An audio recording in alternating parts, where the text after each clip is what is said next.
पहली, आम के पत्ते की बंदरवाल।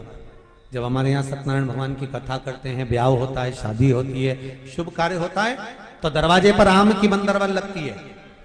ये शुभ कार्य की सूचक है। दूसरे नंबर पर है पीपल के पत्ते की बंदरवाल। ये अमावस्या के एक दिन पहले लगती है और अमावस्या के दूसरे दिन उतरती है और इसको फिर ठंडा कर दिया जाता है। ये जिसके घर में पितृदोष होता है, 1 रुपए कमाओ 1.25 रुपए खर्च वाला काम या मानसिक टेंशन कुछ चल रहा हो, तो पीपल के पत्ते की बंदरवाल लगाई जाती है। तीसरे नंबर पर होती है नीम की बंदरवाल।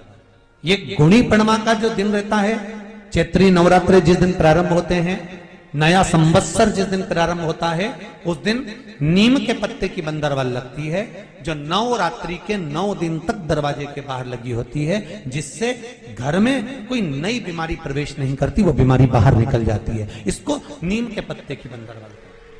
चौथे नंबर की होती है आम के पल्लव, आम के पत्ते, पीपल के पत्ते और नीम के पत्ते, इन तीनों की बंदरवाल।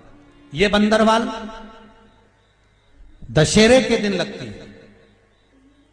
10वीं तिथि को लगकर एकादशी, द्वादशी तक लगी रहती है और त्रयोदशी के दिन इसको निकालकर विसर्जन कर दिया जाता है। ये जिस घर में लोग चिड़चिड़ प्रवृत्ति करते हो, क्रोध उत्पन्न होता हो, घर में सामंजस्य नहीं बन रहा हो, आपस में क्लेश बढ़ रहा हो, कोई किसी की नहीं सुनता हो, तब ये आम के पत्ते की, पीपल की और नीम के पत्ते की पल्लव बंदरवाल लगाई जाती है। ये दशहरे के दिन 10वीं के दिन लगती है। 10वीं, एकादशी, द्वादशी और त्रयोदशी के दिन इसको निकाल दिया जाता है। महाराज, ये एक बंदरवाल। ये 4 तरह की बंदरवाल हमारे हिंदू धर्म में वर्णन करी गई है महाराज, जो दरवाजे पर लगाई जाती है, शुभ कार्य के लिए इसको लगाया जाता है। भगवान शिव ने कहा, कामदेव आम के पत्ते में छुप कर शांत हुआ। और कितनी महत्वता कलश की महाराज। जिनके घर में ज्यादा रोग हो, बीमारी हो, ज्यादा तकलीफें आ रही हो, कष्ट बढ़ रहा हो, बीमारियां बढ़ रही हो, या भय लग रहा हो, डर लग रहा हो, हृदय चित्त में कहीं ना कहीं आपको भय का भान हो रहा हो, तो 1 लोटा पानी, एक कलश में जल भर कर रख लीजिए और रात भर उसको रखे रहने दो। नवरात्र चल रहा है, उस कलश को रात भर रखकर सुबह सुबह उस कलश में एक बेलपत्र डालकर उस जल को नीम के पेड़ के नीचे, जहां नवरात्रि में नीम के पेड़ के नीचे सारी विद्याएं, आदि शक्तियां, सारी देवी उस नीम के पेड़ के नीचे विराजमान रहती हैं। उस कलश में एक बेलपत्र डालकर रात भर रखकर उस जल को पूरे घर में घुमाकर उस नीम के पेड़ के नीचे समर्पित कर दीजिए महाराज। घर में भय लगना बंद हो जाएगा, कोई बड़ी बीमारी आपको घेरेगी नहीं और उस बीमारी से, उस रोग से आप मुक्त रहेंगे। उस बीमारी से अष्टमी के दिन कन्याओं का भोजन कराओ या नवमी के दिन कन्याओं का भोजन कराओ, पर देवी भागवत तो कहती है, देवी भागवत तो वर्णन करती है कि पहले नवरात्रे से लेकर 9वीं तिथि तक जितने दिन देवी के पूर्णता में गिने। अब हमने कन्या भोजन का जो क्रम बनाया, अष्टमी के दिन करा देंगे, 9वीं के दिन करा देंगे, इस तिथि को करा देंगे, पर भाव देखिए। शास्त्र कहता है भूखे को भोजन जब कराइए जब उसको भूख लगी हो, और ऐसों को कराइए जिसको जरूरत पड़ रही है।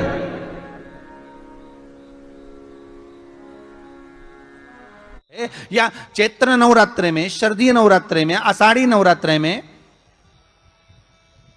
आदिकादिक पौष नवरात्रि में हम शंकर की, हम जगत जननी जगदम्बा की जब स्थापना करते हैं, या हम नूतन घर का प्रवेश करते हैं, या गणेश जी की स्थापना करते हैं, या कोई दुकान को प्रवेश करते हैं, या कोई शुभ कार्य करने के लिए अग्रण्य होते हैं, तो हम कलश की स्थापना क्यों करते हैं? आज शिव महापुराण में शुरुआत में अपन शिव और पार्वती की यही संवाद को लेकर चलते।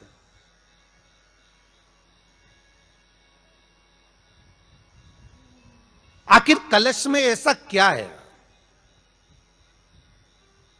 कलश के अंदर आखिर ऐसा क्या विराजमान है कि 33 कोटि देवता उस कलश के अंदर आकर बैठ जाते हैं महाराज?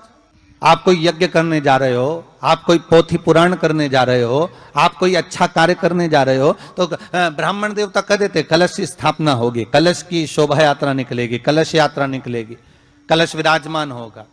और आज हर की पौड़ी पर, प्रयागराज में या उज्जैनी में नासिक में जो बड़े बड़े कुंभ के मेले होते, कुंभ का मतलब भी तो कलश से होता, उसकी महत्वता क्यों है? उस कुंभ की, उस घड़े की महत्वता कहां से प्रकट हो गई? शिव महापुराण की कथा कहती है महाराज, भगवान औघड़दानी शंकर स्वयं आद्य शक्ति जगदम्बा से कहते हैं कि जगदम्बा तू क्या चाहती है बोल। तो जगत जननी जगदम्बा कहती है कि जहां मैं हूं वहां शंकर है, ये आपने कह दिया, पर जहां शंकर है वहां पार्वती का होना जरूरी है। उसके लिए सिद्ध करने के लिए एक स्थान ऐसा बनाया जाए जहां पर शंकर विराजमान है और शंकर के साथ पार्वती विराजमान है। तो शिव जी ने कहा पार्वती उसके लिए मैं तुझे एक सुंदर कलश का निर्माण कर देता हूं। दुनिया का रचनाकार, दुनिया की रचना करने वाले महाराज, संपूर्ण ब्रह्मांड की रचना करने वाले, जिनको भगवान शिव ने स्वयं ब्रह्मदेव से कहा है कि ब्रह्मा जी तुम सृष्टि खंड को आगे बढ़ाइए, सृष्टि की रचना करिए। और आज ही के दिन, यही चैत्रीय प्रतिपदा के दिन, यही इसको कहते हैं नया संवत्सर, नया वर्ष। हिंदू धर्म में क्यों कहा जाता है? आज ही के दिन ब्रह्मा जी ने महाराज सृष्टि की रचना करना प्रारंभ करा था। आज ही के दिन भगवान शिव और ब्रह्मा का संवाद हुआ था। सीधे भगवान शंकर ब्रह्मदेव के पास जाकर बोले थे, हे ब्रह्मदेव आप सृष्टि की रचना करिए। तो ब्रह्मा जी ने पूछा था, सारे नक्षत्र आपने बनाए, सारे दिन आपने बनाए, सारी घड़ियां आपने बनाई, सारा पल आपने बनाया, मनुष्य की श्वास गिनती, काउंटिंग, अर्थात मनुष्य के शरीर की रोमावली, ये सब आपने निश्चित करी है। और नवरात्रे में भी देवी की आराधना का एक स्मरण का सुख है महाराज। ज्योत का विधान है, नवरात्रे में देवी की ज्योत लगती है, अखंड ज्योति लगती है, जवारे बुआए जाते हैं, कलश लगता है। ज्योत का भी विधान है, जिसके यहां दिया अखंड जलाया जाता है, अगर वो दिए की लो, दिए की बाती अगर दक्षिण दिशा की होती है तो उसके घर में साल भर में एक घात जरूर होती है।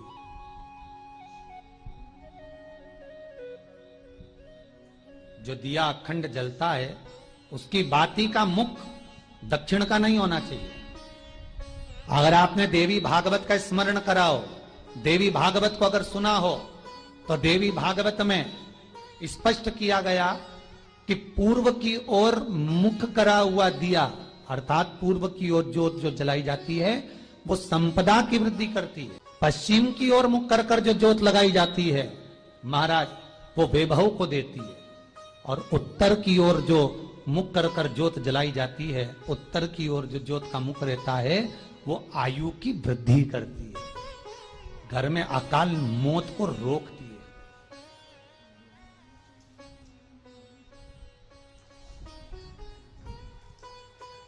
यात्रे का जो भाव तत्व है उसको भी अच्छे से समझ लेना। दक्षिण की ओर ज्योत ना लगाएं, अगर आपको लगाना है पूरब की लगाएं, पश्चिम की लगाएं या उत्तर की लगाएं।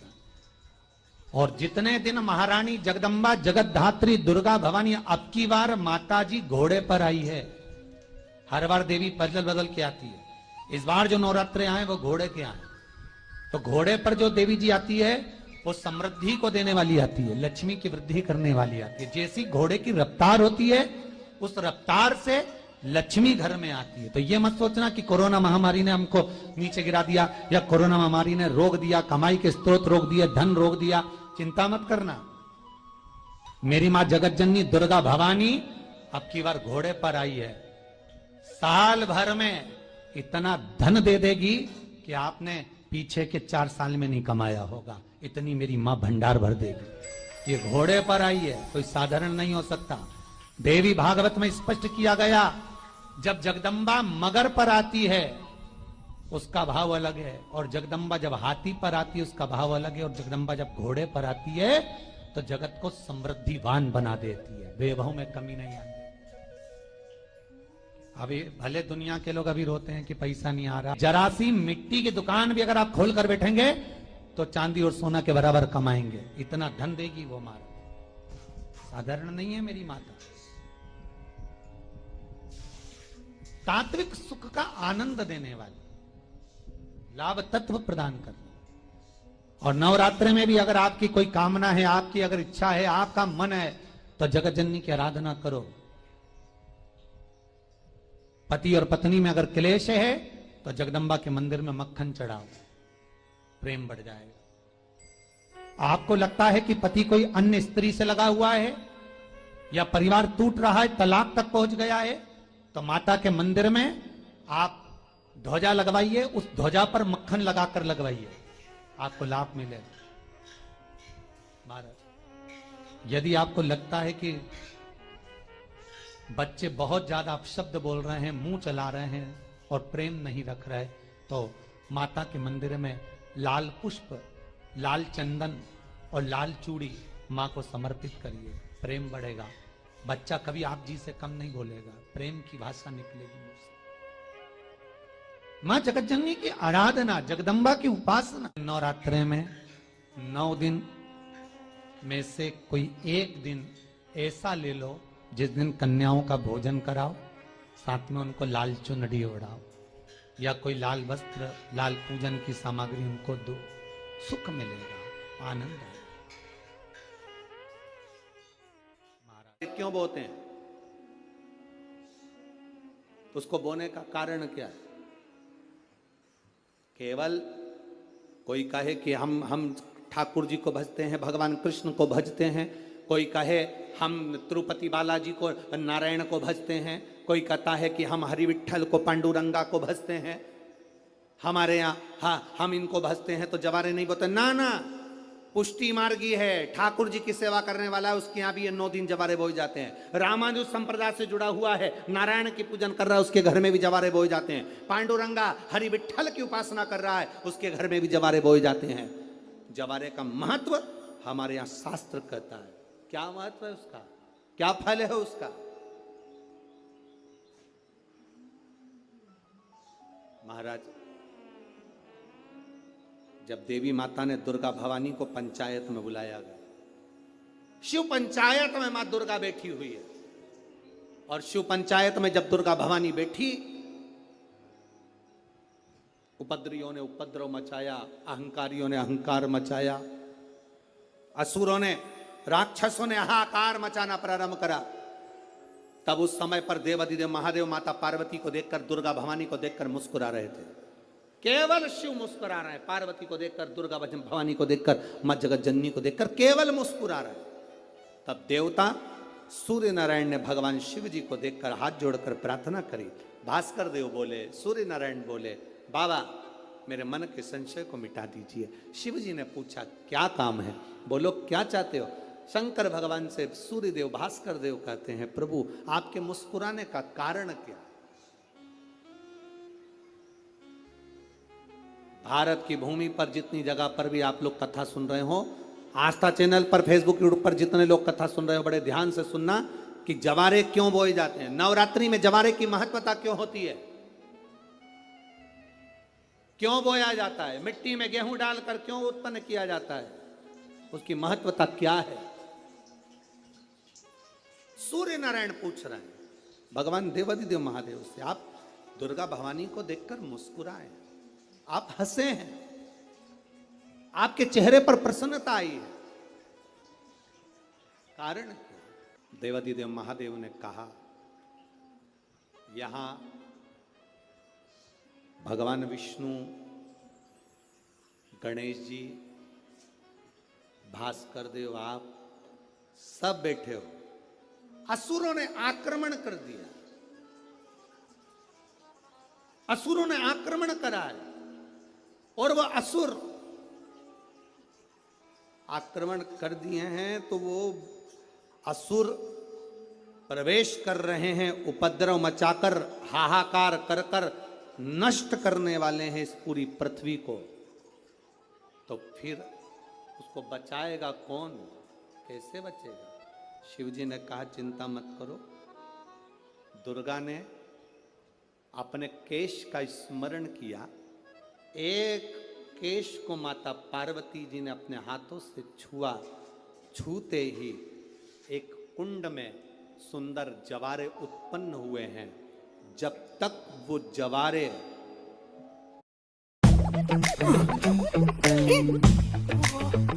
सेफ इन्वेस्टर्स के लिए, बोल्ड इन्वेस्टर्स के लिए angel one for everyone. 2.5 crore Indians की तरह आप भी शुरू कीजिए। Investments in securities market are subject to market risks. Read all the related documents carefully before investing.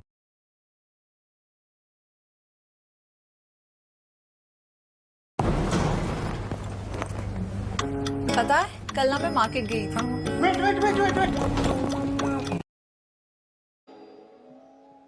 बड़े नहीं हो जाते जब तक वो जवारे थोड़े प्रबल नहीं हो जाते, तब तक एक भी असुर प्रवेश नहीं कर सकता, हाहाकार नहीं मचा सकता और अंदर आ नहीं सकता। शिव महापुराण की कथा कहती है, जवारे जिसके यहाँ बोए जाते हैं, जवारे का आप लोग कहते हैं कहीं पर देवी जी बैठी हैं, किसी के यहाँ मिट्टी की मूर्ति आई 21 फीट की, 41 फीट की, 15 फीट की, 10 फीट की, 25 फीट की देवी जी की प्रतिमा स्थापना हुई। लोग कहते हैं हम देवी जी का दर्शन करने जा रहे हैं, दुर्गा जी का दर्शन करने जा रहे हैं। शिव महापुराण की कथा कहती है वो दुर्गा जी का दर्शन नहीं, देवी का दर्शन नहीं। नवरात्रे में जहां जवारे बोए जाते हैं वहां मात्र आप पांव रखते हैं तो अपने घर में से क्लेश दूर हट जाता है, अहंकार दूर हट जाता है, अभिमतता दूर हट जाती है, तकलीफें दूर हट जाती है। जिसके घर में जवारे बोए जाते हैं वहां से अहंकार, काम, लोभ, आसक्ति, वासना, तृष्णा और दुख, तकलीफें दूर हट जाती है। तो जवारे का मूल तत्व आनंद, सुख। चैत्री नवरात्रे का 5वां दिन रहा है और मान लो कि आपके घर में किसी बच्चे की, लड़के की या लड़की का या मंगल विवाह नहीं हो रहा हो या शादी नहीं हो रही हो, या उस लड़के लड़की के लिए बहुत प्रयास कर लिया आपने और उसकी शादी हो ही नहीं रही, अथक प्रयास आपने कर लिया और उसका बड़े नहीं हो जाते जब तक वो जवारे थोड़े प्रबल नहीं हो जाते, तब तक एक भी असुर प्रवेश नहीं कर सकता, हाहाकार नहीं मचा सकता और अंदर आ नहीं सकता। शिव महापुराण की कथा कहती है, जवारे जिसके यहाँ बोए जाते हैं, जवारे का आप लोग कहते हैं कहीं पर देवी जी बैठी हैं, किसी के यहाँ मिट्टी की मूर्ति आई 21 फीट की, 41 फीट की, 15 फीट की, 10 फीट की, 25 फीट की देवी जी की प्रतिमा स्थापना हुई। लोग कहते हैं हम देवी जी का दर्शन करने जा रहे हैं, दुर्गा जी का दर्शन करने जा रहे हैं। शिव महापुराण की कथा कहती है वो दुर्गा जी का दर्शन नहीं, देवी का दर्शन नहीं। नवरात्रे में जहां जवारे बोए जाते हैं वहां मात्र आप पांव रखते हैं तो अपने घर में से क्लेश दूर हट जाता है, अहंकार दूर हट जाता है, अभिमतता दूर हट जाती है, तकलीफें दूर हट जाती है। जिसके घर में जवारे बोए जाते हैं वहां से अहंकार, काम, लोभ, आसक्ति, वासना, तृष्णा और दुख, तकलीफें दूर हट जाती। तो जवारे का मूल तत्व आनंद, सुख। चैत्री नवरात्रे का 5वां दिन रहा है और मान लो कि आपके घर में किसी बच्चे की, लड़के की या लड़की का या मंगल विवाह नहीं हो रहा हो या शादी नहीं हो रही हो, या उस लड़के लड़की के लिए बहुत प्रयास कर लिया आपने और उसकी शादी हो ही नहीं रही, अथक प्रयास आपने कर लिया और उसका मंगल विवाह नहीं हो रहा। तो ये देवी भागवत में स्पष्ट कहा गया, देवी भागवत में वर्णन किया गया, देवी भागवत में वर्णित किया गया और देवी भागवत में कहा गया कि आम का जो पत्ते होते हैं, आम का जो पत्ता होता है, आम का जो पल्लव होता है, उस आम के पत्ते पर हल्दी और सिंदूर, इन दोनों से स्वस्तिक का निर्माण किया जाए। देवी भागवत का संवाद है, बहुत ध्यान देना महाराज। जिन कन्याओं का विवाह ना हो पंचमी के दिन, नवरात्रे की कोई सी भी पंचमी, मतलब जो पंचमी तिथि पड़ेगी, कोई भी नवरात्रा हो, चाहे वो 4 नवरात्रे में से, चाहे वो पौष का हो, अश्विन का हो, चैत्र का हो, आषाढ़ का हो, किसी भी नवरात्रे में आप कर सकते हैं। एक पान के पत्ते पर, एक ही पत्ते पर जो 2 स्वस्तिक बनेंगे, एक हल्दी का बनेगा, एक सिंदूर का बनेगा। बस अंतर इतना है, जो हल्दी का स्वस्तिक है उस पर कंकु के चावल अर्थात रौली के चावल, रोली कुंकू के चावल रखना है, और जो सिंदूर का है उस पे हल्दी के चावल रखना। इतना रखकर जिस लड़का लड़की का विवाह नहीं होता उसकी हथेली पर रखकर उसका नाम और गोत्र बोलकर महाराज उसको ले जाकर नीम के पेड़ के नीचे उसको रख दिया जाता है। मात्र 3.5 या 4 महीने ऐसे रहते हैं जिसके अंदर उस लड़का लड़की का विवाह पक्का हो जाता है। जिसका विवाह नहीं होता केवल उसी के लिए। नारी जब मांग में सिंदूर भरे उस समय दर्पण के सामने केवल नारी हो, कोई दूसरा नारी को मांग में सिंदूर भरता हुआ ना देखे। जब नारी गले में मंगलसूत्र धारण कर रही हो या 16 श्रृंगार जब नारी धारण कर रही हो उस समय पर कोई ना देखे। नारी का जो श्रृंगार है एक विवाह के समय पर और एक मृत्यु के समय पर। सौभाग्यवती नारी का श्रृंगार 2 जगह पर भले सर्व रूप में देखा जा सकता है, क्योंकि बाराती सब बैठे रहते हैं और दूल्हा मांग भरता है, बाराती सब बैठे रहते हैं और दूल्हा मंगल सूत्र पहनाता है, सब लोग बैठे रहते हैं और पांव में बिछुड़ी दबाई जाती है, सब बैठे हुए हैं मांग का सिंदूर भरा रहा। और एक अखंड सौभाग्यवती नारी जब जाती है तब सबके सामने सब खड़े हैं और पति अपनी पत्नी को मांग में सिंदूर भरकर आखिरी में भेज देता है।